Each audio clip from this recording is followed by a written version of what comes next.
In the eastern heart of Nigeria lies a land called Abia State, rich in talent, culture, and strength.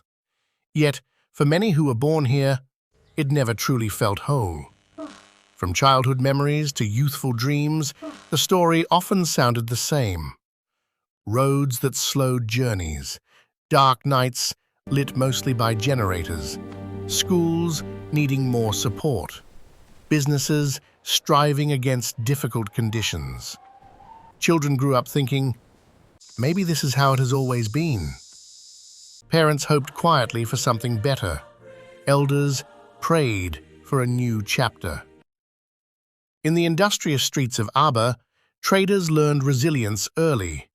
In Umuahia, patience became a virtue. In proud communities like Ohafia, courage was taught through culture and tradition.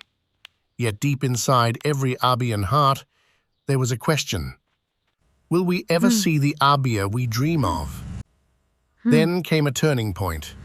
A new governor stepped forward, not with anger, not with blame, but with determination.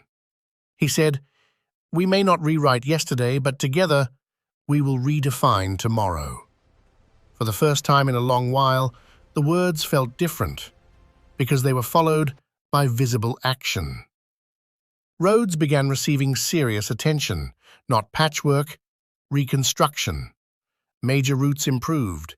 Inner roads opened access to communities long inconvenienced. Movement became smoother. Commerce flowed more freely. Confidence started returning. People whispered quietly, "Maybe this time it is real." Then came light. Streetlights returned to key areas.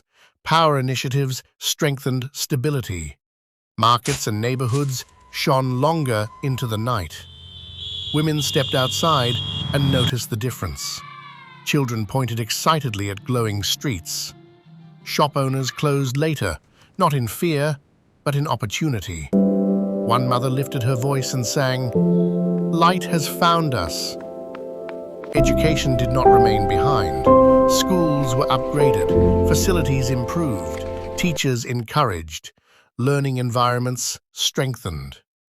Children who once adjusted to less began expecting more. The governor often reminded the people, "Our future must not look like our past." Healthcare services improved steadily. Public systems became more transparent. Communication between leadership and citizens increased trust. And gradually, something powerful began to happen. The people responded. Women gathered in markets, singing songs of gratitude, songs of renewal and hope. Children joined in, their laughter rising like morning birds. Men stood in town halls and applauded visible progress. Even former political opponents acknowledged the changes, choosing unity over rivalry. They said, "When good work is evident, we must support it."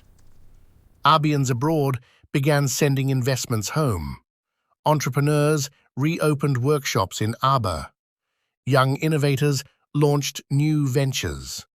Cultural festivals in Ohafia carried renewed pride, not just remembering heritage, but celebrating growth. It felt different.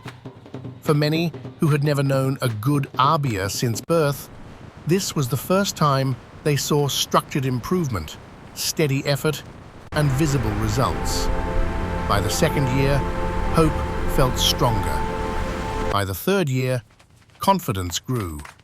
By the fourth year, many began to believe, if this consistency continues, Abia can become one of the most admired states in Nigeria. Not through noise, not through comparison, but through sustained progress. One evening, under a steady streetlight in Abia State, an elder watched children playing freely. Women nearby sang praises. Men applauded.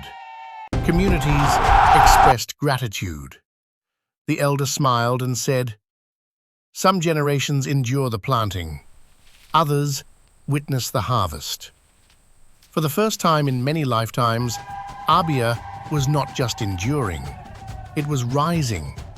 Your past does not define your potential.